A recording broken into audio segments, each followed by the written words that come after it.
Bismillah, Assalamualaikum warahmatullahi wabarakatuh.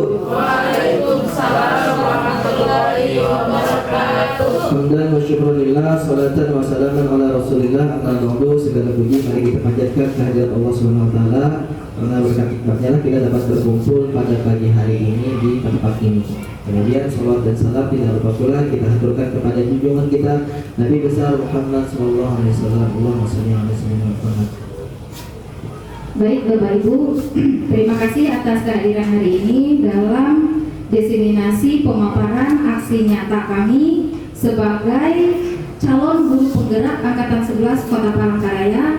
Di sini kami yang berasal dari SMP Palangkaraya ada 2 orang yang akan melakukan aksi nyata secara bersama-sama hari ini, yaitu saya sendiri Umratul Jannah dan juga ada Bapak Nasrullah Tajudin. Kami berdua hari ini akan mempraktekkan atau diseminasi aksi nyata dari modul yang telah kami pelajari di modul 2.1.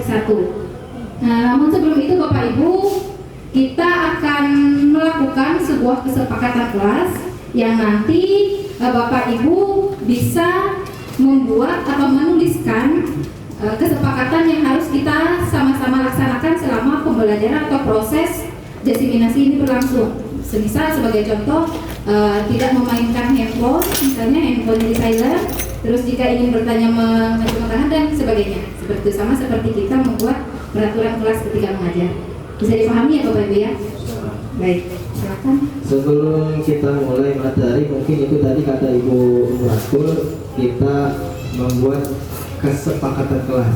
Kira-kira ada usulkah dari Bapak atau Ibu? Kira-kira apa kesepakatan kelas kita pada hari ini sebelum kita masuk ke materi kita? Contoh mungkin dari Ibu Umratul tadi ada diantaranya dari HP mungkin. Iya Bu Aji silakan. Tidak ngobrol. Oke, tidak ngobrol. Dari Ibu Ayu tidak ngobrol. Kalau ada silahkan ditulis di situ. Ada Bapak Ibu lagi, misalnya tidak tidur selama proses silahkan tulis diskusi. satu atau 2 boleh, lebih juga. 1, 2, 3 pun boleh. Nanti kita bacakan, nanti ditempel ke itu kantornya ada tulisan kesepakatan kelas, nanti kita bacakan apa-apa kesepakatan kelas yang digagas oleh Bapak Ibu dan insya Allah akan kita terapkan ketika materi disampaikan. Gitu. Silakan Bapak Ibu, waktu 3 menit ya. Silakan ditulis lalu ditempelkan. Kalau sudah silakan langsung ditempelkan.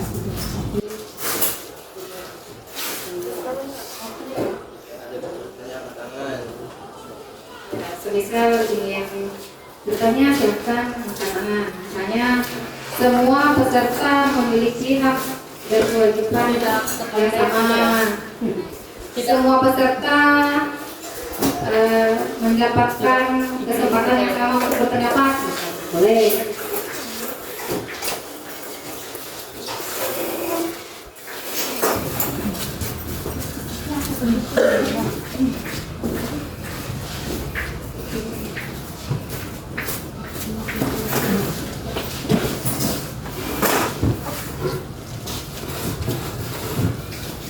Misalnya boleh mencontek gitu, ya silakan.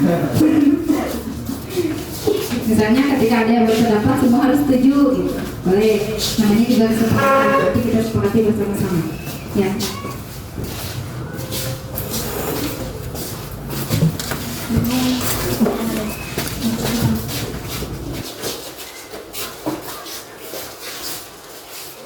Boleh lebih dari satu.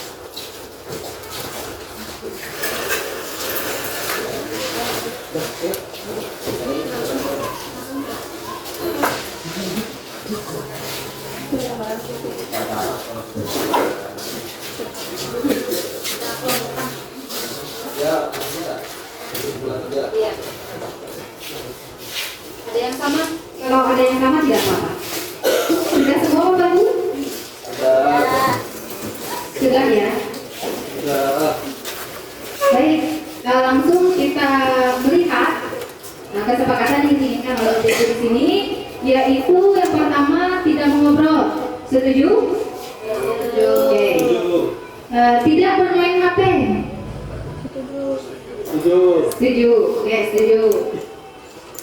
Tidak meninggalkan ruangan tanpa izin. Setuju. Tidak bercanda atau berbicara keras berarti sama dengan tidak ngobrol ya. Setuju. Tidak tidur dan tidak main HP. Oke, di sini sama ya. Belajar bebas tapi tidak sebebasnya. 3S, santai, serius, selesai. Oke, boleh ya, santai, serius, selesai. Oke, setuju. Masuk kelas tepat waktu, tidak makan pada saat di kelas. Ya, setuju. Tidak main HP juga, sama. Tidak ngobrol, sama. Tidak ngobrol dan tidak main HP, sama. Dilarang keluar masuk kelas. Dimulai dengan pertanyaan pemantik. Dilarang keluar masuk kelas berarti ini sama ya, tidak meninggalkan kelas tanpa izin. Tidak minum saat sedang belajar. Setuju nggak? Enggak. Oke, berarti kita pisahkan tidak setuju. Semua peserta harus fokus. Setuju? Setuju.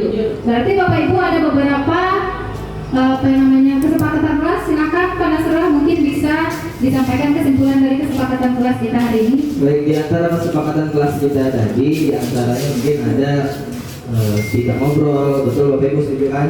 Kemudian lagi ada yang tidak boleh main HP.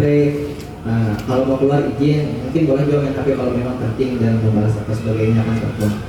Tapi tidak untuk yang selebihnya kira-kira setuju aja lah Bapak Ibu, kurang lebih itulah kesepakatan kelas kita pada hari ini. Oke, selanjutnya langsung ke ya, berarti setelah kesepakatan kelas selesai semua setuju dan satu ada tambahan, kita sama-sama menjaga kebersihan kelas kita. Ya, itu tambahan. Setuju semuanya? Baik, kami anggap setuju terhadap kesepakatan kelas yang telah kita lakukan. Maka setelah ini kami akan secara bergantian menyampaikan materi. Jadi nanti akan ada sesi tanya jawab dari masing-masing pemateri. Hanya 2 atau 3 orang dari masing-masing pemateri. Jadi Bapak Ibu silakan menyimak dan silakan bertanya jika ada sesuatu yang ingin diperjelas atau ditanyakan. Atau memberikan tanggapan juga boleh. Ya. Demikian untuk akhir kesepakatan kelas hari ini. Baik, bismillahirrahmanirrahim. Assalamualaikum warahmatullahi wabarakatuh. Waalaikumsalam warahmatullahi wabarakatuh. Selamat pagi. Pagi, luar biasa. Selamat pagi. Pagi, luar biasa. Baik, luar biasa. Terima kasih Bapak Ibu atas semangatnya untuk hari ini. Izinkan saya menyampaikan diseminasi sebuah aksi nyata dari disiplin positif yang saya pelajari pada modul 1.4 di pendidikan guru penggerak. Saya sendiri sebagai calon guru penggerak angkatan 11 dari Kota Palangkaraya yang sekarang ini mendapatkan amanah tugasnya di SMP Palangkaraya. Baik, Bapak Ibu, mohon perhatiannya. Saya akan menyampaikan beberapa materi berkaitan dengan budaya positif ini. Tentu bagi Bapak Ibu budaya positif ini adalah sesuatu yang sudah tidak asing lagi. Nah, sebagai seorang guru kita harus mengetahui guru yang ideal sebenarnya itu seperti apa. Guru yang baik itu seperti apa? Kita tanyakan pada diri kita, apakah diri kita ini sudah menjadi guru yang ideal, guru yang sudah baik? Kita kembali kepada diri masing-masing, lakukan refleksi. Di sini adalah salah satu hal yang kita lakukan untuk merefleksikan sesuatu yang ada pada diri kita. Seperti yang kita tahu bahwa seorang guru yang baik adalah seorang guru yang harus memiliki kemampuan dalam mewujudkan budaya positif di sekolah. Budaya positif tersebut dapat kita jalankan dengan menerapkan konsep-konsep inti, di mana konsep inti di sini ada 5. Yang pertama, disiplin positif. Yang kedua, ada motivasi perilaku manusia. Yang ketiga, posisi kontrol restitusi. Yang keempat, keyakinan sekolah atau keyakinan kelas. dan yang kelima ada segitiga restitusi. 5 hal inilah yang terkait di dalam yang namanya budaya positif. Budaya positif akan baik terwujud diimplementasikan di sekolah jika kita melaksanakan 5 hal ini, yang secara tidak langsung sebenarnya sudah kita laksanakan, hanya saja sudah berapa persen ketepatannya. Nah, inilah yang perlu kita gali, yang perlu kita cermati, apakah di sekolah kita sudah menerapkan kelima hal ini. Jika kelima hal ini sudah diterapkan secara baik dan sudah dilakukan oleh seluruh warga sekolah, maka dapat diyakinkan bahwa sekolah ini sudah memiliki budaya yang positif. Lanjut. Jadi kembali lagi kita bercermin pada diri kita. Sebenarnya disiplin positif itu yang seperti apa? Maka dapat dilihat di sini bahwa disiplin positif itu adalah suatu cara menerapkan disiplin yang kita ajarkan atau mengajarkan anak untuk bertanggung jawab dan juga menumbuhkan kesadaran diri berdasarkan nilai-nilai kebajikan.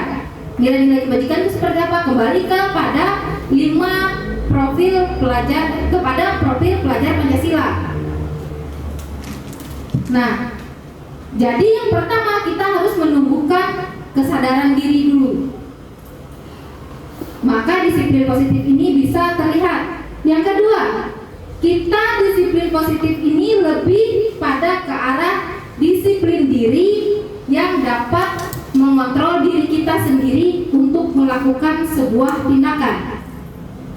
Ketika kita bisa mempunyai disiplin diri, itulah yang menjadi kontrol kita.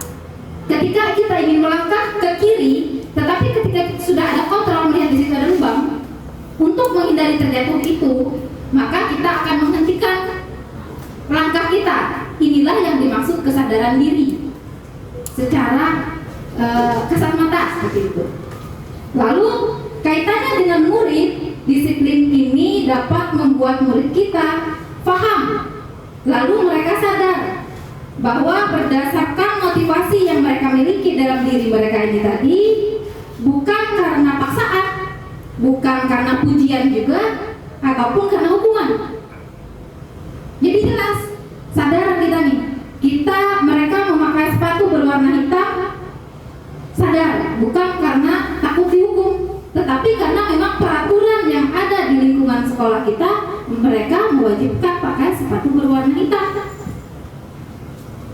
Mereka menggunakan seragam Tosca pada hari Rabu dan Kamis, bukan karena mereka tidak memakai warna lain, bukan karena mereka takut dihukum, bukan karena mereka itu mendapat ujian dari kita, bukan, tetapi karena kita sama-sama meyakini bahwa itulah yang berlaku di lingkungan kita. Jadi secara tidak sadar budaya positif ini sudah tumbuh di diri mereka. Begitu juga kepada kita Bapak Ibu guru. Kita yakini sama-sama meyakini sebuah keyakinan yang disepakati bersama bahwa kita sudah piket 6.15. Secara tidak sadar, oh besok aku piket, berarti besok harus berangkat lebih awal. Itu sudah tertanam dalam diri kita. Memang untuk mendapatkan yang namanya disiplin diri itu tidak mudah. Kita harus keras, harus ada pemantik dari luar juga yang awalnya membuat kita menjadi disiplin. Tetapi awalnya bukan karena kita takut dari sebuah hukuman atau sebuah paksaan dari orang lain atau haus pujian, tidak. Ya, misalnya harus rapi, harus bagus, harus wangi, biar dipuji, oh dekatnya itu wangi gitu. Enggak, tapi kita yakin ketika kita bersih, kita rapi, kita menjadi nyaman. Seperti itu, Ibu. Lanjut. Nah, kembali kepada hal yang kedua, sebuah posisi kontrol restitusi. Di sini adalah posisi kita sebagai seorang guru. Bagaimana kita mengambil peran di lingkungan sekolah kita atau di kelas kita, hal yang paling kecil. Coba kita lihat di sini, kenapa lebih rendah daripada yang lain, karena ini adalah sebagai dasar sebuah restitusi yang berlaku zaman kita kecil dulu.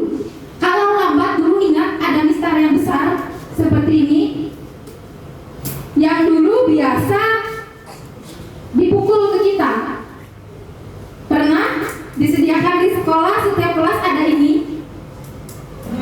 Posisi guru itu sebagai penghukum. Saya sendiri waktu SD juga pernah sampai merah di kakinya. Ngadu pulang ke rumah dipukul guru, bukannya dibela orang tua, tapi malah ditambah. Jadi setelah itu apapun kesalahan yang terjadi di sekolah, nggak berani ngadu di rumah. Tapi berbeda Bapak Ibu dengan sekarang. Karena apa? Karena seperti yang kita tahu, seiring berkembangnya zaman, kebutuhan manusia berubah. Hal-hal yang menumbuhkan sesuatu positif pada diri manusia itu berubah. Karena apa? Pertama, zamannya tadi berubah. Banyak hal yang dulu kita tidak ada di zaman ini. Sehingga kita tidak bisa menempatkan posisi kita sebagai guru untuk dipatuhi anak-anak itu sebagai penghukum. Itu tidak bisa. Tidak tepat zamannya. Makanya kata Ki Hajar Dewantara, kita ini tidak bisa membentuk seorang anak untuk menjadi seperti apa yang kita inginkan, tetapi kita berfungsi sebagai seseorang yang mendukung perkembangan mereka. Kita yang mengarahkan. Kembali kepada kita mendidik itu harus kembali pada kodrat alamnya dan kodrat zamannya. Kodrat alam seperti apa? Karena mereka dilahirkan pada generasi milenial, otomatis cara kita mendidiknya tidak bisa kembali ke zaman milenium. Di generasi Z seperti kita tidak bisa. Makanya harus berubah. Maka dari itu Bapak Ibu, sebagai seorang guru kita untuk dituntut wajib belajar sepanjang hayat. Karena tuntutan dari sebuah kebutuhan siswa itu, kebutuhan murid, mereka terus berkembang. Jadi jangan sampai murid berkembang, zaman berkembang, kita sebagai guru tidak bisa berkembang. Maka teruslah belajar untuk mengikuti perkembangan zaman yang ada. Lalu yang kedua, kita semisal membuat sebagai posisinya pembuat rasa bersalah. Seperti apa itu? Kita langsung menyalahkan, membuat anak ini merasa down. Yang kita tahu sekarang itu generasinya sedikit-sedikit mental health, gangguan mental, nggak mau sekolah karena dimarahin guru. Hal-hal seperti itu kan tidak asing. Nggak mau sekolah karena dibully katanya. Karena mental mereka saat ini beda dengan kita yang zaman dulu. Mau diejek bagaimanapun ya dia biasa aja. Kalau sekarang nggak bisa. Makanya ketika kita memposisikan diri sebagai pembuat rasa bersalah itu kurang tepat untuk saat ini. Zamannya kita sudah berbeda. Kita tidak bisa semisal seperti yang telah disampaikan tadi, posisi seorang siswa itu tidak menggunakan sepatu sesuai warna yang dipakai hari itu, lalu dia tidak diperbolehkan untuk memakai sepatu selama seharian di sekolah gitu, tanpa diberikan solusi yang lain, misalnya menggunakan sepatu yang sudah disediakan di sekolah atau sebagainya. Nah, hal-hal seperti inilah yang harus kita hindari. Nanti besok-besok anaknya tidak mau sekolah karena apa? Malu, karena dihukum kemarin, seperti itu. Lanjut. Yang bisa kita lakukan saat ini adalah ketiga ini. Sebagai teman, sebagai pemantau, dan sebagai manajer. Sebagai teman pun kita harus memberi batasan. Agar apa? Agar tidak semena-mena. Sebagai teman ini kita lakukan adalah sebagai pendekatan. Ketika anak ini melakukan sebuah kesalahan, agar dia bisa terbuka dengan kita, mengakui kesalahan, kita harus dekat dengan dia supaya maka saat itu kita memposisikan diri kita sebagai teman. Memangnya ada apa? Cerita dulu. Itu kita memposisikan diri kita sebagai teman. Lanjut. Sebagai pemantau, ini tidak bisa 100% kita lakukan memantau aja tanpa sebuah tindakan. Ya, kita lihat aja dia salah, ya sudah. Dia benar, ya sudah. Tidak melakukan apa-apa, tidak bisa juga. Ya, maka hal yang paling tepat di antara kelimanya ialah menjadi seorang manajer. Lanjut. manajer di sini di mana dia bisa mencakup semuanya. Posisi manajer di sini dia mampu menerapkan segitiga restitusi dengan baik. Lalu muncul pertanyaan, segitiga restitusi itu yang seperti apa? Lanjut. Ini dia. Sebagai manajer, guru dapat membuat sesuatu bersama murid, mempersilahkan murid bertanggung jawab dan mendukung murid agar dapat menemukan solusi. Jadi bukan hukuman, tetapi adalah sebuah solusi yang kita berikan, konsekuensi. Seperti yang kita tahu bahwa hukuman dan konsekuensi itu berbeda.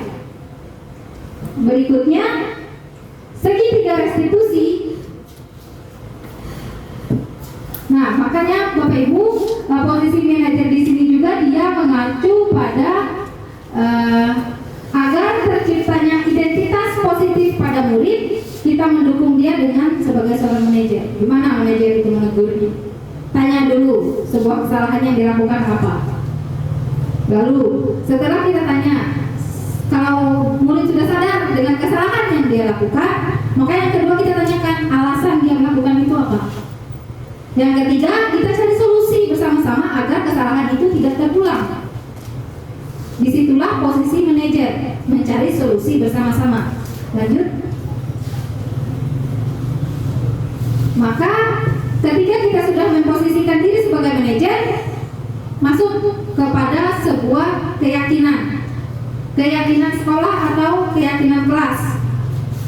Bapak Ibu, guru yang berperan dalam mewujudkan terbentuknya keyakinan sekolah atau kelas dengan adanya kesepakatan antara guru dan murid.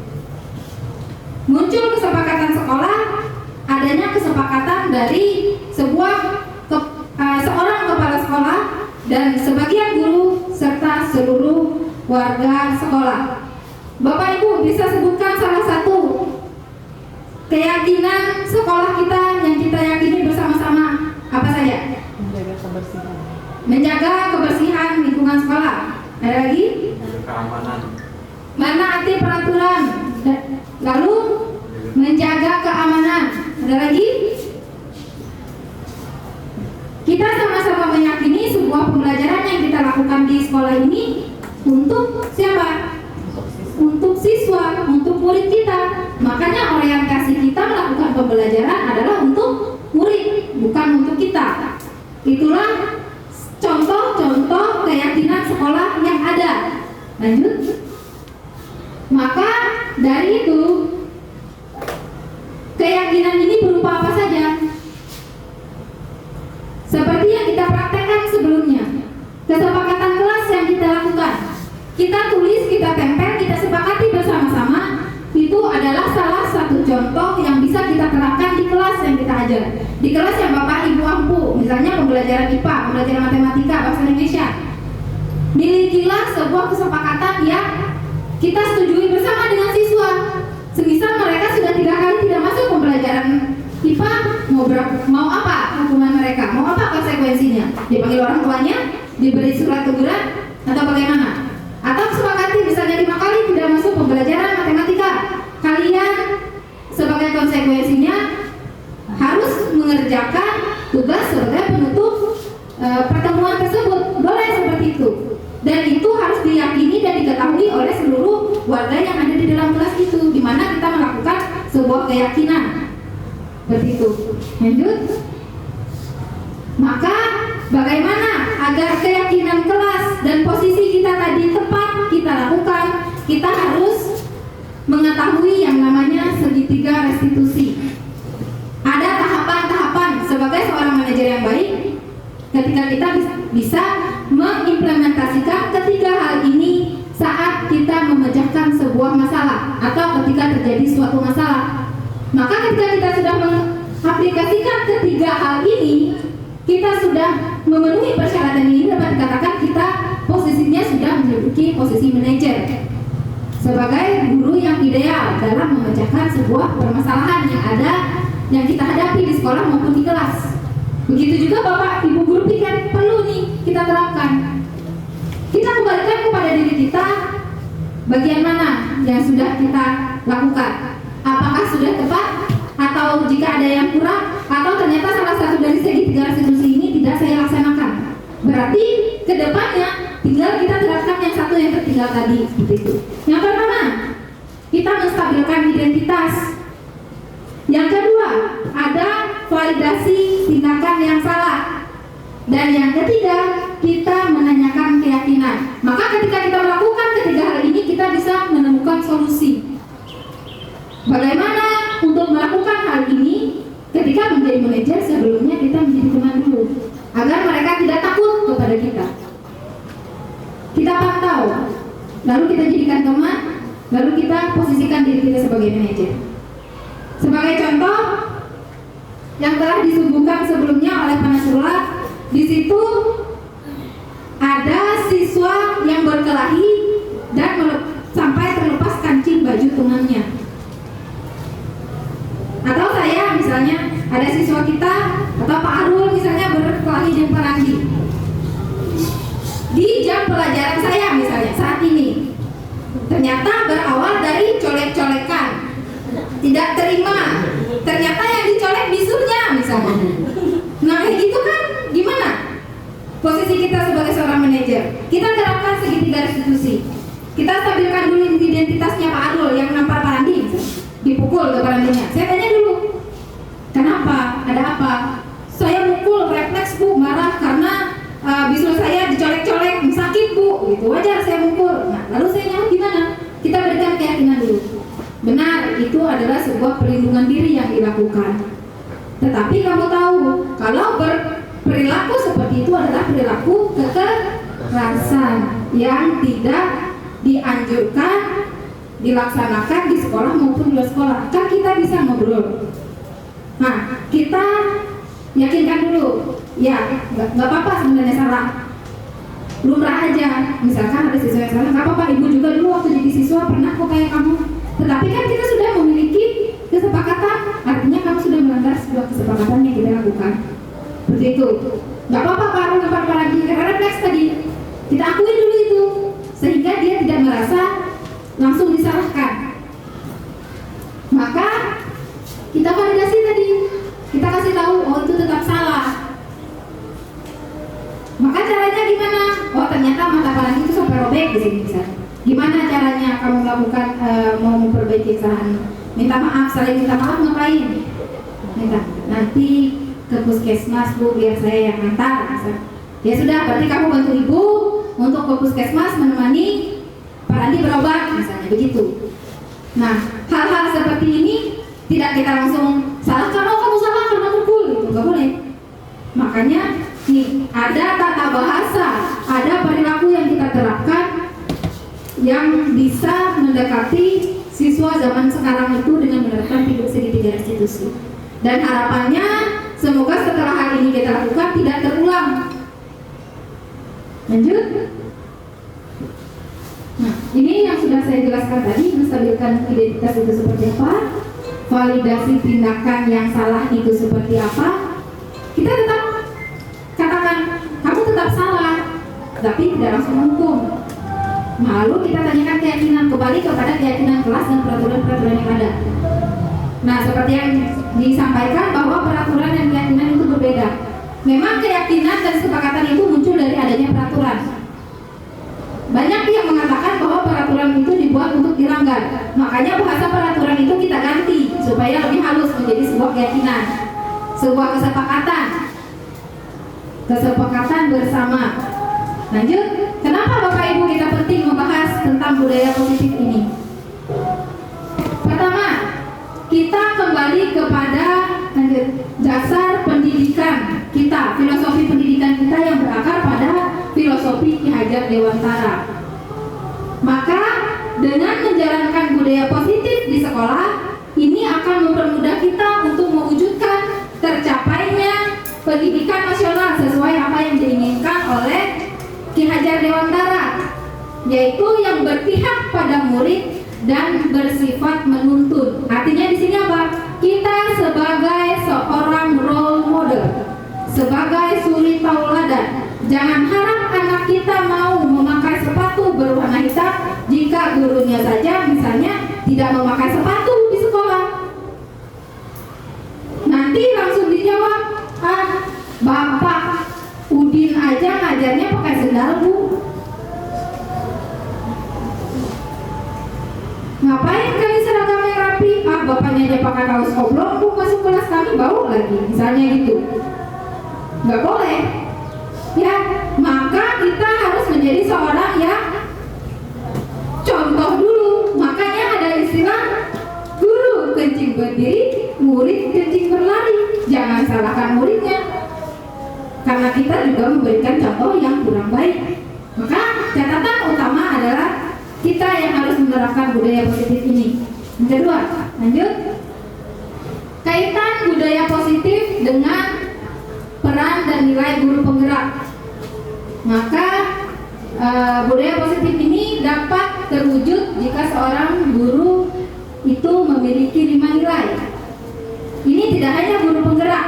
Semua kita di sini adalah guru penggerak. Penggerak untuk siswa-siswa lainnya. Penggerak terhadap rekan sejawatnya.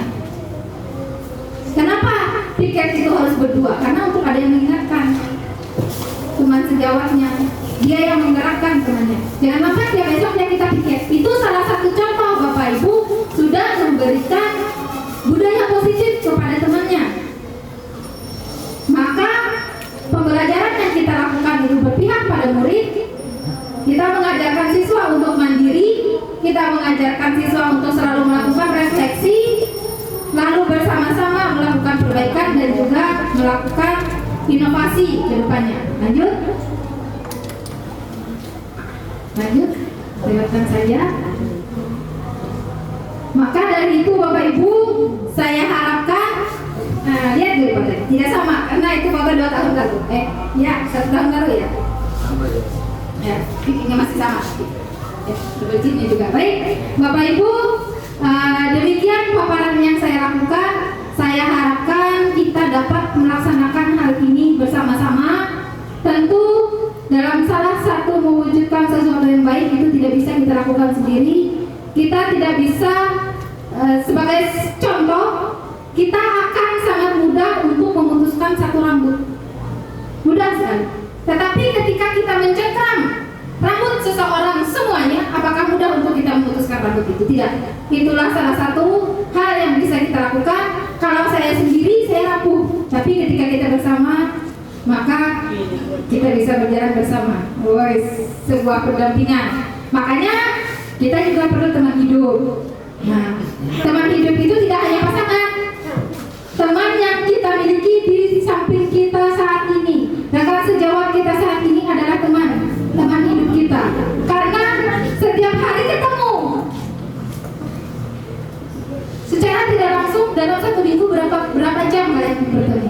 Berapa jam kita bertemu? Maka salah satu pendamping hidup kita adalah teman-teman kita. Seperti itu. Sedih ya. Baik, saya harapkan semuanya bisa melakukan budaya positif ini bersama-sama. Kita wujudkan sekolah yang berpihak pada murid dengan tetap memperhatikan kodrat mereka sebagai murid ya, sesuai dengan zamannya dan sesuai dengan kodrat alamnya. Sebelum saya akhiri, saya buka sesi untuk 2 atau 3 orang, silakan untuk memberi tanggapan atau pertanyaan.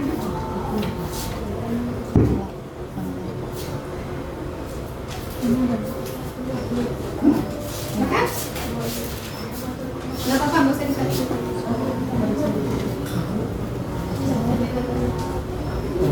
Tanya ke barangnya.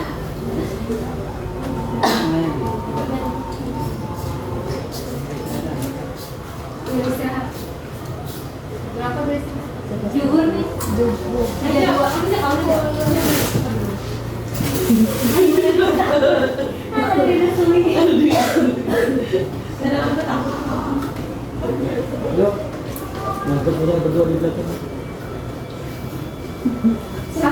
silakan Bapak Ibu.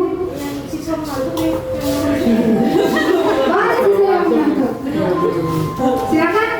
Ada yang ditanyakan? Ya, silakan. Yang lain menyiapkan sambil menunggu pembukaan. Naik buat segitiga. ke situ. Tes. Maaf ya, ditanya lagi. Karena ada pepatah kanon mengatakan asal ibu sebuah ilmu, bertanya itu separuhnya ilmu. Nanti biar 100 dijawab oleh Suci. Ya, kalau tidak bisa dijawab, kita cari jawabannya sama-sama. Baik, saya lebih senang itu kepada contoh di lapangan ya. Nah, di sini tadi saya mendengar paparannya itu lebih banyak ke arah manajer. Jadi untuk memerlukan arah manajer itu ada beberapa tingkatan. Ya, seandainya di suatu kelas kita menemukan anak itu ibu dan mereka minta kita sebagai guru, hari ini Pak kita gak usah belajar Pak, kita rame-rame aja, sedangkan waktu yang diperlukan itu 3 sebentar. Jadi kalau seandainya kita mulai dari awal hanya berikan nasihat dan sebagainya, maka waktu pembelajaran kita habis dan minggu depan itu ulangan. Jadi materi kita tidak habis kalau kita menyampaikan pengalaman positif tadi dari awal tahapan dan ini menasihati anak, maka waktu habis itu tersampaikan tapi pembelajaran tidak selesai karena minggu depan ulangan. Maka kita sebagai manajer, sebagai guru yang tingkatan manajer, apa sih yang harus kita lakukan agar tercapai tingkatan manajer pada saat itu yang terbaik? Jadi permasalahan itu kita didesak oleh waktu, kita diharuskan memilih tidak menyalahkan anak, menanamkan konsekuensinya, dan kita tidak menggelengkan anak, tetapi semuanya itu tercapai. Kita sebagai tingkatan manajer bagaimana sih kita harus melakukannya? Mungkin itu pertanyaannya. Terima kasih. Baik, terima kasih. Nah, Bapak Ibu sambil menunggu yang lain bertanya, saya mencoba menjawab. Bismillah. Tidak ada benar salah, tapi jika kurang tolong tambahkan sesuai pengalaman Bapak Ibu. Ya, berangkat dari sebuah masalah kasus yang ada di kelas. Tadi posisi guru ini harus menyelesaikan materi pembelajaran karena minggu depan ada ulangan. Tadi posisinya kita harus membuat kesepakatan kelas gitu. Siswanya itu Kesepakatan kelas itu kan sudah ada karena kita sudah menjalani hampir 1 semester. Ya. Tapi pada hari itu anak-anak itu tidak mengingat lagi yang masalah itu tadi, mereka melanggar, mereka pengen hari itu nggak belajar gitu. Iya. Minggu tenang gitu ya. Bukan minggu tenang sih, sebenarnya karena pembelajaran itu belum habis gitu kan. Jadi apa sih keputusan kita sebagai manajer yang terbaik menurutnya kayak gitu? Apakah kita harus menasihati? Kalau kita menasihkan, otomatis pembelajaran yang tinggal sedikit tadi tidak tercapai gitu. Baik, terima kasih. Jadi gini, dalam posisi tersebut, Bismillah ya, kalau saya sendiri, saya memposisikan diri saya. Pada saat itu, pertama saya akan kembali untuk mengingatkan peraturan kelas, tapi tidak semua. Kita berikan pemahaman kepada siswa.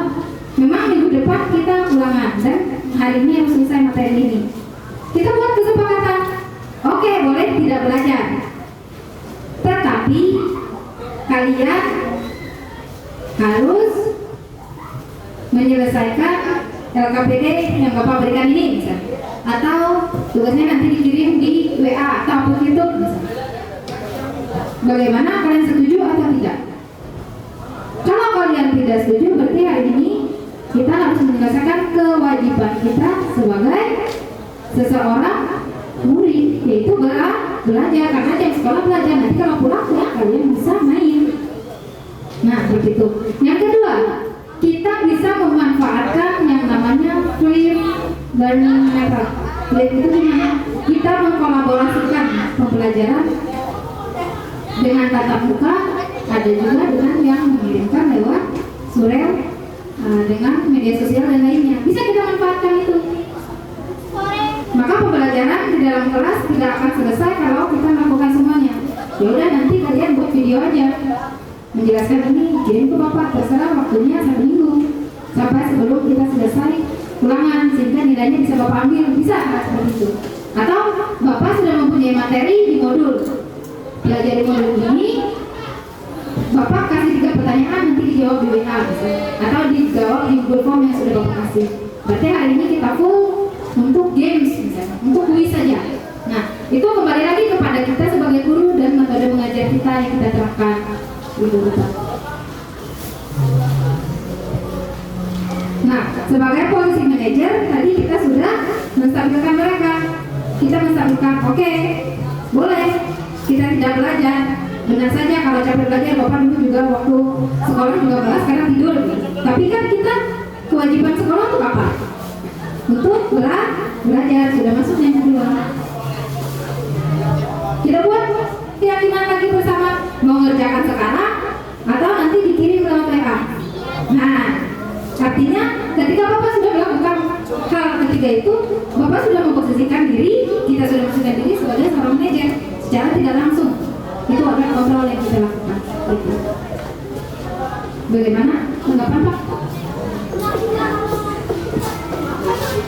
Tapi kita ambil untuk anak belajar, kita ikut dia, tapi kita masih tugas bacanya juga, tugas bacanya. Oke, terima kasih. Iya. Lanjut, ada lagi?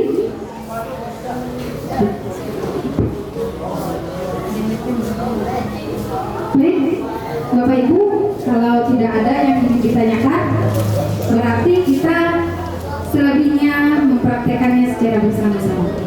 Jadi contoh dan menempatkan diri kita sebagai seorang manajer. Ya, karena kita sudah tahu teorinya, berarti kita belajar menerapkannya bersama-sama. Bisa kita mulai Bapak Ibu? Bisa? Bisa. Oke, mana suara ini? Bisa Bapak Ibu? Bisa. Luar biasa, semangat untuk mendengarkan materi pada hari ini. Baik, terima kasih Bapak Ibu. Hari ini kita akan belajar bersama lah terkait budaya positif di sekolah. Baik, silakan dilanjutkan. Nanti dia nanti dia buat tuh. Lanjut. Itu yang kepala tangan tadi, siapa yang mengontrol sebenarnya kita sendiri. Tapi ini sebenarnya lanjut saja Bapak. Saya mempersingkat waktu kita. Oke. Di sini ada kisah. Sabrina itu bangun terlambat. Kemudian dia sampai di sekolah dan baru menyadari di sekolah bahwa sepatu hitamnya itu tertinggal karena dia tidak menggunakan sepatu hitam pada saat itu. Yang paling terlambat Bapak Ibu. Di depan pintu kelas, Bapak Lukman memperhatikan sepatu Sabrina yang berwarna coklat. Sabrina berusaha menjelaskan bahwa dia terburu-buru dan salah menggunakan sepatu. Yang tadinya harusnya sepatu hitam dipakai sepatu coklat. Gambar itu hanya sepatunya aja, bukan warnanya jangan dipakai. Baik, lanjut waktu. Kira-kira apa tanggapan Pak Lukman? Nah, kira-kira apa? Lanjut waktu. Oke, ini percakapannya. Kata Pak Lukman, apa peraturan sekolah tentang seragam warna sepatu? Kata Sabrina, sepatu harus berwarna hitam. Kenapa kamu pakai warna putih? Maaf Pak, saya terburu-buru dan salah mengenakan sepatu. Kata Pak Lukman lagi, ya sudah, balik lagi ke rumah. Saya tidak mau tahu, pokoknya sepatu harus hitam. Nah, ternyata tanggapan Pak Lukman keras dan tidak mau tahu, harus ikut aturan. Karena Sabrina tidak menggunakan sepatu hitam, dia harus balik ke rumah. Kata Sabrina, tapi Pak, rumah saya jauh. Kata Pak Lukman lagi, ya sudah, karena kamu sudah melanggar, kamu salah, kamu terlambat, sepatunya juga beda, maka kamu tidak menggunakan sepatu itu hukumannya. Nah, kalau di sini kan segera buka sepatumu kalau tidak bisa mengenakan warna sepatu sesuai peraturan. Sepatunya harus dilepas dan tidak menggunakan sepatu di sekolah pada hari itu. Nah, itu hukuman dari Pak Lukman kepada Sabrina. Lanjut Bu Acul. Maaf Pak, padahal Sabrina sudah minta maaf. Sabrina malu, kemudian Sabrina berjanji tidak mengulangi lagi. Tapi Pak Lukman tetap bersikeras bahwasanya pada hari itu Sabrina harus tidak menggunakan sepatu karena dia sudah terlambat, dia salah sepatu dan sebagainya. Nah, dari cerita ini apakah tanggapan Pak Lukman benar? Nah, silakan dijawab di hati masing-masing Bapak Ibu. Kita akan mengetahui jawabannya di materi-materi selanjutnya. Lanjut. Nah, ini nama samarannya Jungkook dan Suga. Nah, Jungkook dan Suga. Saya juga tidak tahu siapa. Jungkook dan Suga ini inti kisahnya sedang emosi, Bapak Ibu, sedang emosi. Jungkook emosi dan mengadakan kontak fisik, menarik kemeja Suga dengan kasar sampai 3 kancingnya terlepas. 3 kancing Suga terlepas karena mereka berkelahi tadi. Kemudian mereka dibawa ke ibu-ibu sebagai kepala sekolah, berupaya menenangkan keduanya tadi antara Suga dan Jungkook. Jadi yang salah itu siapa? Jungkook. Jungkook menarik baju Suga sampai kancing bajunya lepas. Sepertinya ada ibu-ibu yang kenal Jungkook, Suga. Nah, ada yang tahu tadi. Tahu, ada tuh tetangganya di Leha. Tetangga. Nah, baik, lanjut. Tanggapan ibu-ibu seperti apa? Ayu. Ayu Pak. Dia diprotes Korea. Oke, Ibu Ayu, siap, Ibu Ayu. Menganggap Ibu Ayu seperti itu. Jungkook, sepertinya kamu saat ini sedang marah sekali. Nah, diam Jungkook. Saya kesal Bu. Saya kesal Bu. Karena apa? Karena Suga tadi bermain gak serius. Saya senggol, terus saya sudah balas saja Bu.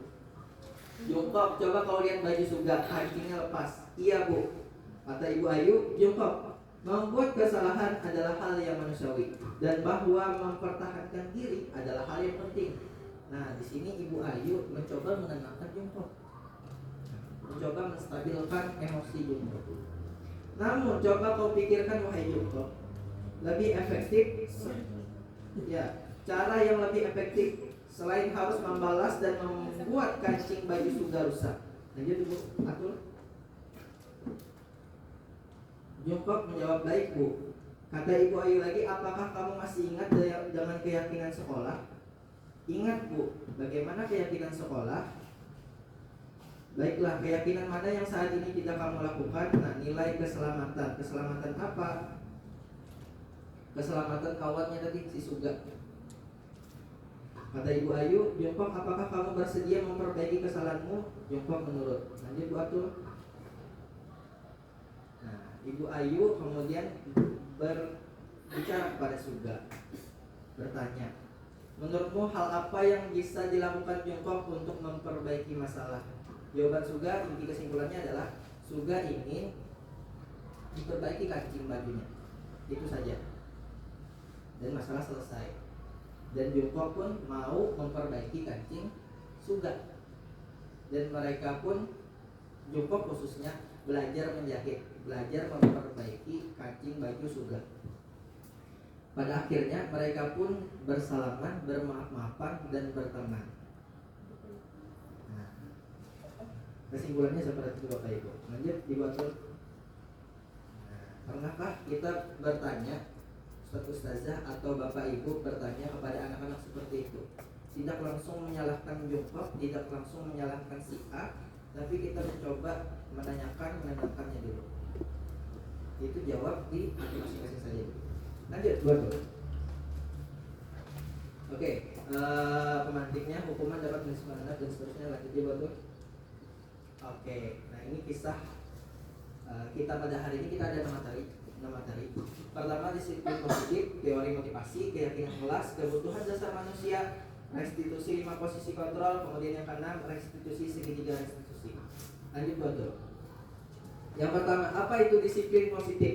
Disiplin positif adalah menumbuhkan disiplin yang didorong dalam diri anak tanpa hukuman dan tanpa hadiah.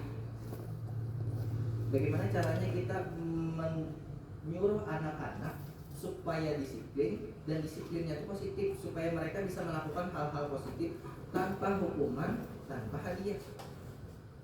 Nah, bagaimana caranya? Lanjut Bro. Ini materi yang kedua, teori motivasi, hukuman dan penghargaan. Lanjut Bro. Lanjut. Perlu kita ketahui bersama dulu. Pertama-tama, sebagai kita manusia itu motivasi eksternalnya itu terbagi menjadi dua. Satu karena hukuman, yang kedua karena penghargaan, reward, imbalan. Pertama karena hukuman. Jadi anak-anak itu disiplin, anak-anak itu bisa melakukan hal-hal positif karena takut dihukum. Bisa jadi pertama itu motivasinya. Atau yang kedua bisa jadi karena dapat imbalan, dapat nilai, dapat bintang, dapat sesuatu yang membuat dia termotivasi untuk melakukan disiplin positif, hal-hal positif.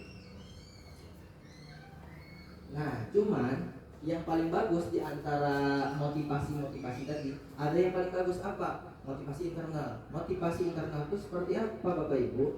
Motivasi internal itu datang dari diri sendiri. Jadi anak-anak itu mesti mempunyai keyakinan, mesti mempunyai pemahaman. Kalau mereka ingin sukses, kalau mereka ingin berhasil, kalau mereka menghargai diri mereka sendiri, mereka harus melakukan disiplin positif tadi, hal-hal positif tadi. Jadi bukan karena hukuman, bukan juga karena reward, karena diri mereka sendiri yang ingin. Nah, teorinya seperti itu. Oke, lanjut.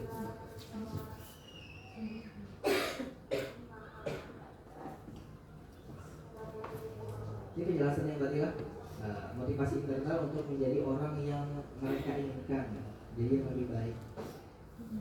Menghindari hukuman, menghindari pemberian penghargaan berlebihan. Kenapa dihindari? Karena kalau hukuman berlebihan, khawatir anak-anak itu malah menjadi takut, malah menjadi bersifat melawan dan sebagainya. Bukan karena diri tidak. Kalau nanti sudah lulus, kalau nanti tidak ada hukuman, mereka bisa balik ke jati diri mereka sendiri. Pun sama halnya karena hadiah. Mereka bisa melakukan sesuatu karena hadiah aja. Nah, tapi menurut saya pribadi, kalau itu untuk awal-awal ya tidak apa-apa. Yang perlu diingat di sini adalah berlebihan. Berlebihan itu di garis bawah, jangan sampai seperti itu. Oke, buat ya. Ini sudah mengerti penjelasannya lah. Nah, sekarang kita coba jangan dulu lihat betul. Kita menjawab. Ini ada tindakan guru mencatat 100 kali di dalam buku kalimat. Saya tidak akan terlambat. Nah, jadi ditulis kalimat biasa seperti itu kan kita dulu sampai 100, sampai 200. Nah, itu tuh apakah hukuman atau konsekuensi? Ya, kita lihat juga hukuman itu adalah hukuman Bapak Ibu. Jadi kalau konsekuensi itu contohnya kayak kisah Ibu Ayu dan Jongkok tadi. Konsekuensi itu hanya sebagai dia bertanggung jawab atas kesalahan yang dilakukannya. Nah, itu menjadikan kancing baju sudah terjahit, sudah selesai, habis kisah, dan dia mendapat pelajaran di situ. Lanjut, lari mengelilingi lapangan basket 2 kali karena terlambat hadir sekolah. Hukuman itu konsekuensi? Hukuman. Coba lihat. Oke, betul. Murid push up 15 kali karena tidak pakai masker. Hukuman itu konsekuensi? Hukuman. Ayo batul. Menggantikan kertas tugas teman yang telah jadi dicoret-coretnya kertas serangan digantikan ya. Betul, betul sekali. Membersihkan tumpahan air di meja. Jadi misalnya ada anak yang tertumpah airnya di meja, Konsekuensi Pak. konsekuensi. Misalnya anak yang tertumpah airnya tadi disuruh push up 15 kali atau lari ke itu tidak memperbaiki keadaan. Lanjut. Murid disuruh mengenakan sepatu seharian di sekolah karena tidak seharian. Sepatu sekolah itulah apa itu, murid disuruh untuk mengenakan sepatu seharian di sekolah karena tidak mengenakan sepatu hitam. Itu sepatu sekolah. Sepatu sekolah tulisannya itu salah tulisan itu. Apa? Betul. Oh, hukuman ternyata Bapak Ibu. Saya tidak mengerti juga Bapak Ibu. Jadi itu dikata ya.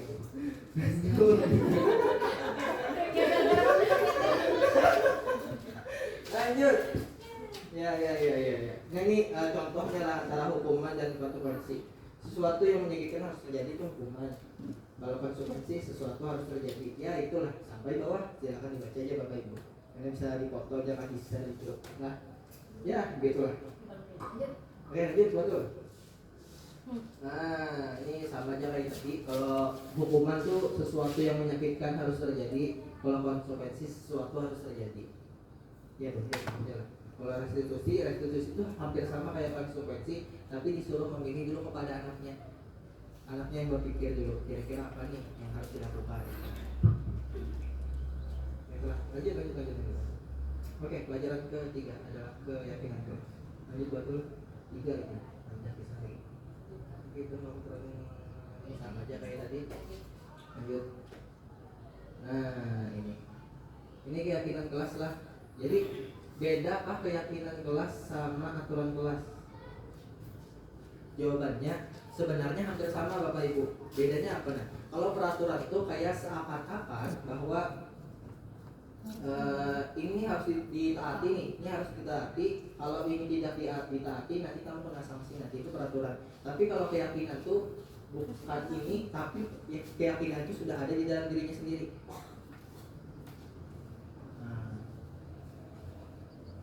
Nah itulah, dan biasanya memang keyakinan kelas itu berawal dari peraturan, memang berawal dari peraturan awalnya. Cuman kita sebagai guru lah yang memahamkan si anak lagi bahwasanya, nah kita harus menyapu kelas. Kalau tidak menyapu kelas nanti dihukum peraturan. Nah, ayo kita sapu kelas. Karena apa? Karena kebersihan kelas itu memang untuk kita semua. Itu ya.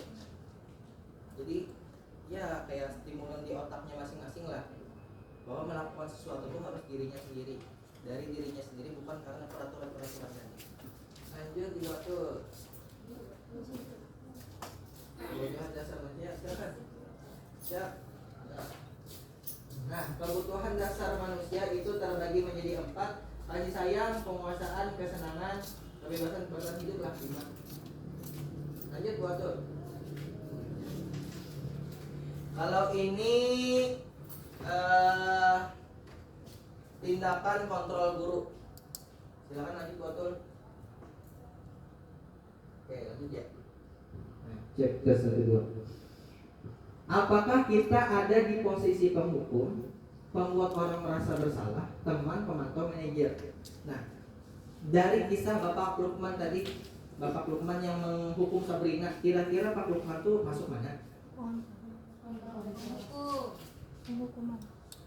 Mas, nah, Pak Lukman itu masuk kepada penghukum, menghukum Sabrina dari yang sudah minta maaf, kemudian lagi merasa bersalah, kemudian disuruh tetap untuk tidak pakai sepatu di sekolah. Kalau Ibu Ayu, ya Pak, nah Ibu Ayu ada manajer. Manajer bisa manajer Pak. Ya betul sekali, manajer. Ibu Ayu tidak menyalahkan langsung jongkok tadi, tidak menyalahkan surga juga, tidak. Nah, tapi Ibu Ayu menenangkan jongkok, tapi memberi pelajaran kepada jongkok untuk bertanggung jawab. Nah, kira-kira itu dulu. Oke, next ya, lanjut ya. Lagi jalan. Oke, silakan Ibu. Nah, ini.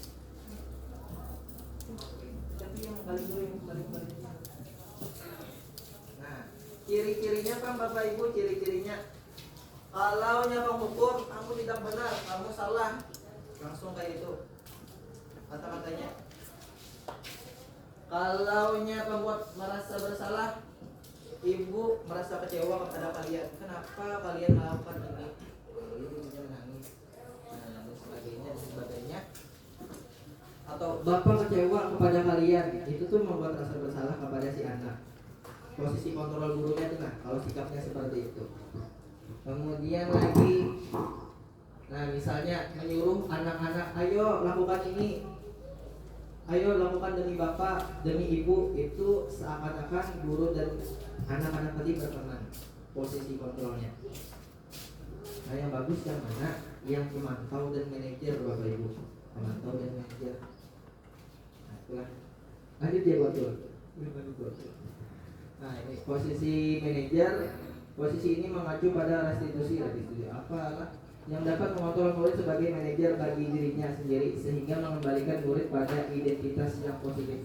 Apa restitusi itu? Restitusi itu sekurang lebihnya adalah mengolah murid itu sadar akan kesalahannya dan bertanggung jawab atas apa yang diperbuatnya. Simpelnya seperti itulah. Lanjut buat tuh. Oke, segitiga restitusi itu bisa dibaca Bapak Ibu. Restitusi adalah proses menciptakan kondisi bagi murid untuk memperbaiki kesalahan mereka sehingga mereka bisa kembali pada kelompok mereka dengan karakter yang lebih kuat. Nah, jadi kita menyadarkan si anak itu tanpa menyalahkan si anak. Kadang-kadang kan, tapi di Kutub Utara kan di sini nggak ada.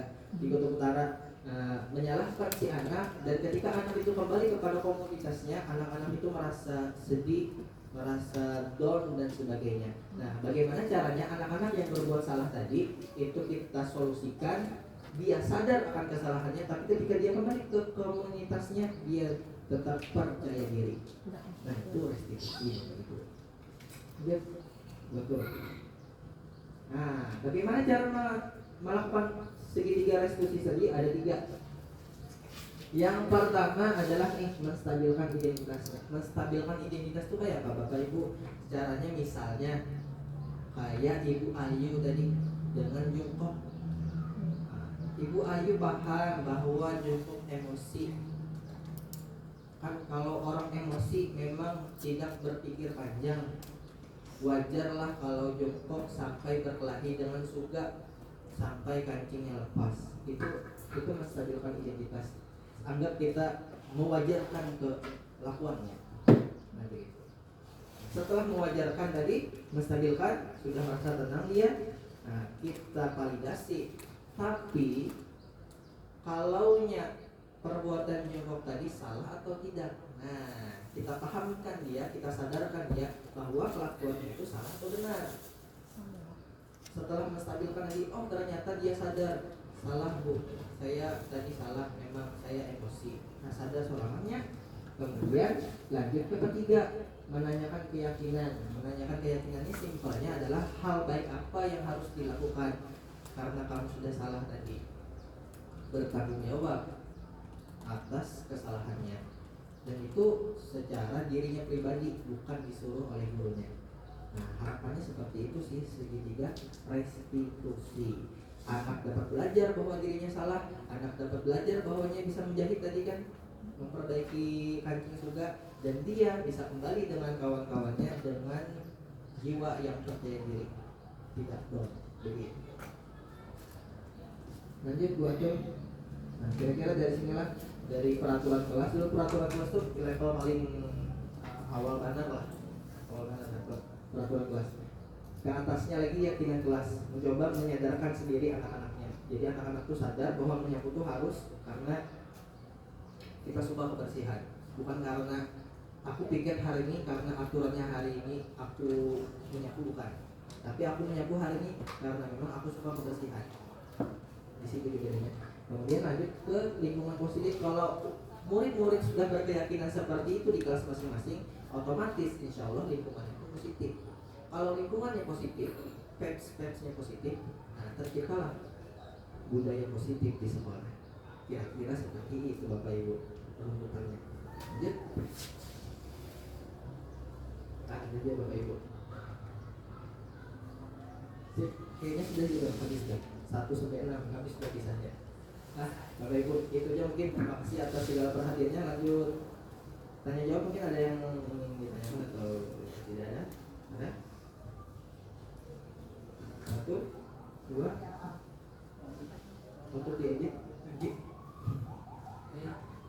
Ya, silakan. Nah, sekali Bapak Nurul.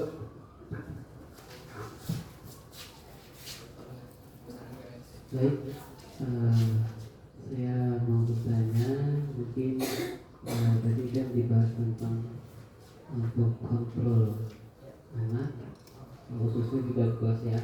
Saya tanyakan, seandainya anak itu tidak mengerjakan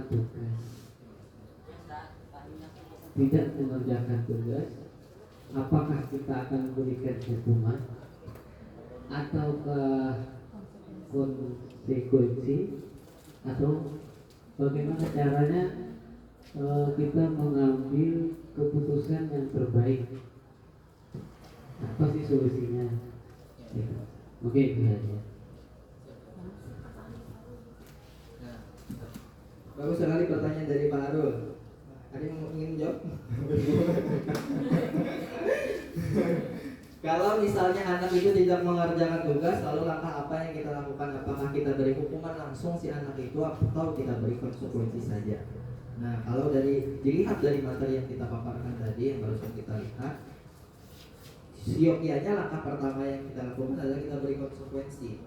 Kalau dia tidak mengerjakan tugas, lalu konsekuensinya apa?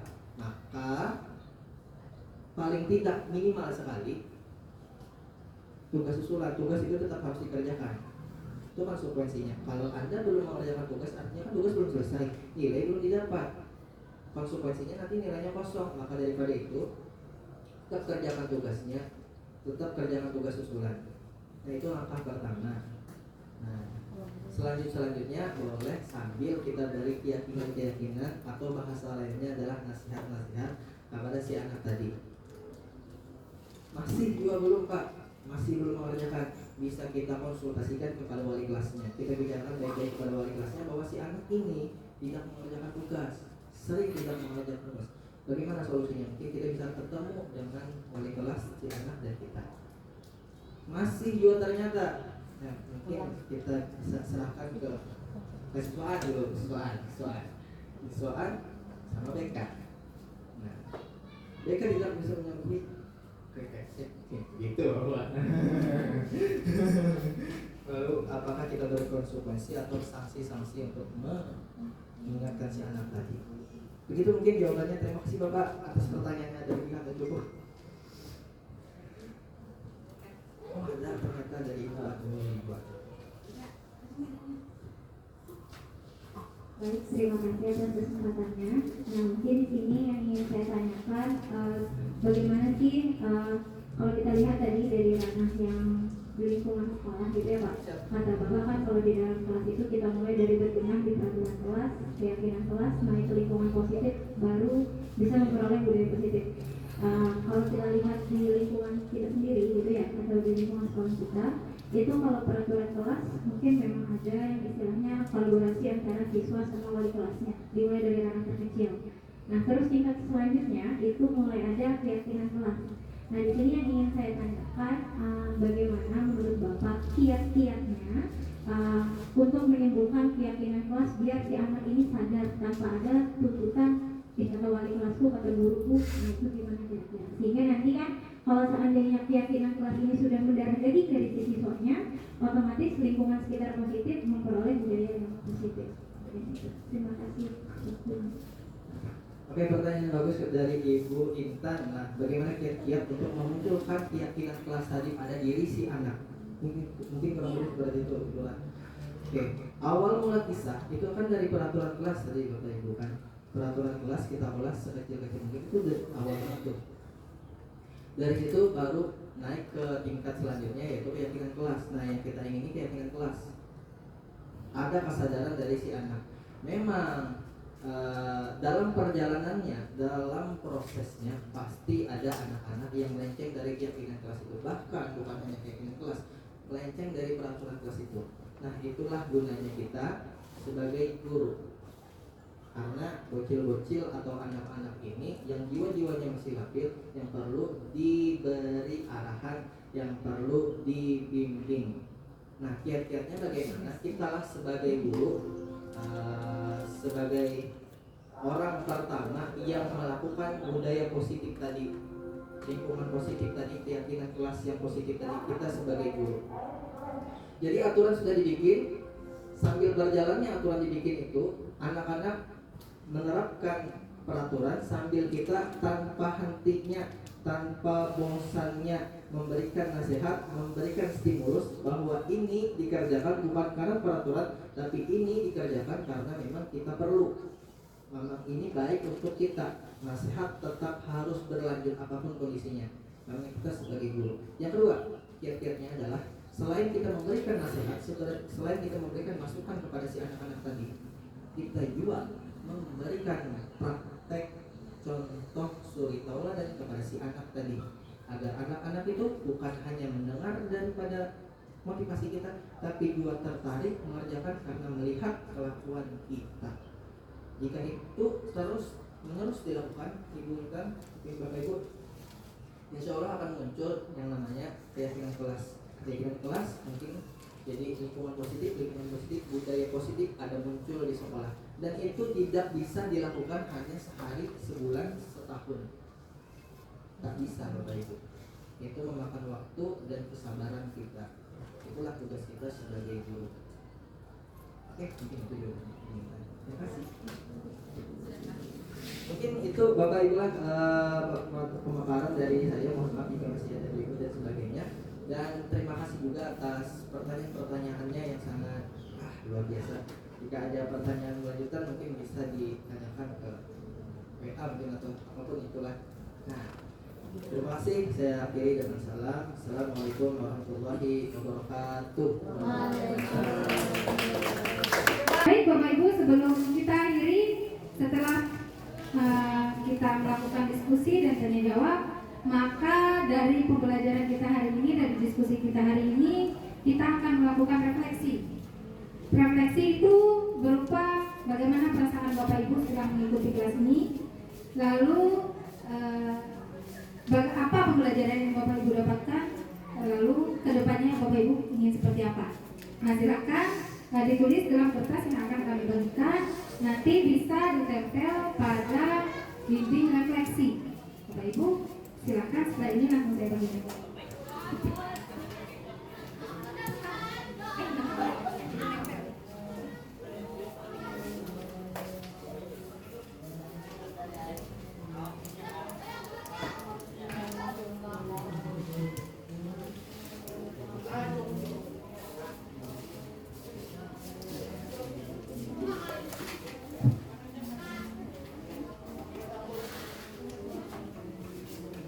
Kalau semisal kurang nanti boleh,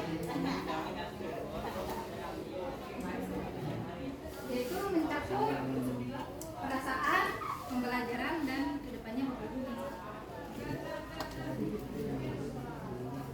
Perasaannya bagaimana, lalu pembelajaran Bapak Ibu ambil seperti apa, kedepannya silakan tulis nama ya Bapak Ibu, karena ini akan saya buat ada apa itu namanya, kalau kurang nanti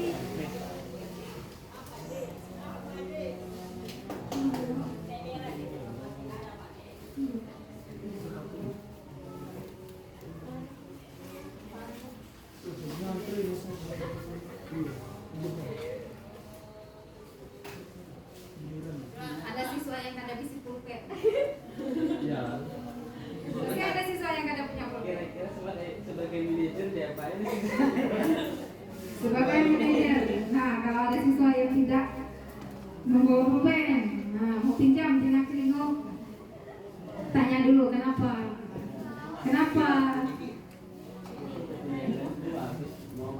Mau beli uangnya nggak ada. Oh, pulpennya ketinggalan, mau beli tapi uang jajannya habis.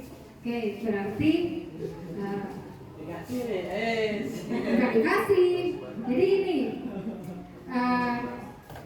posisinya Ibu tahu ada kalanya kita sudah mempersiapkan dari rumah tapi hilang, ya kan? Nah, Ibu juga pernah seperti itu. Tapi karena kita wajib menulis, kamu harus punya pulpen, boleh pinjam ke temannya.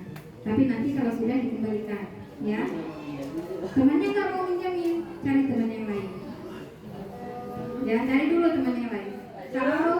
Kalau tidak ada sampai akhir, berarti nanti dulu temannya selesai. Oke? Oke?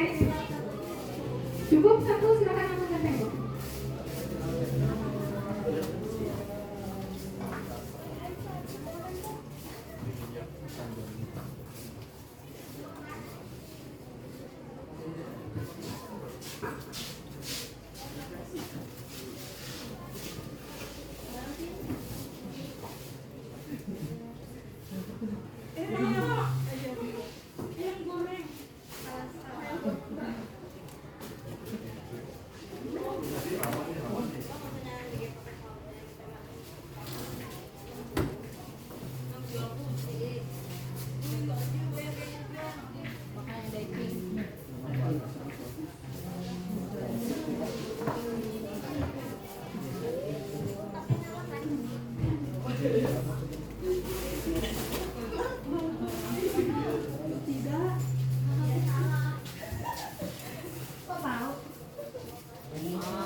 Baik, terima kasih Bapak Ibu sudah melakukan refleksi tentang pembelajaran kita hari ini.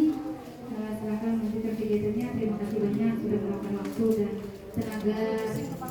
Semoga semuanya berkah. Jaga kebersihan KTP. Ya Allah, itu.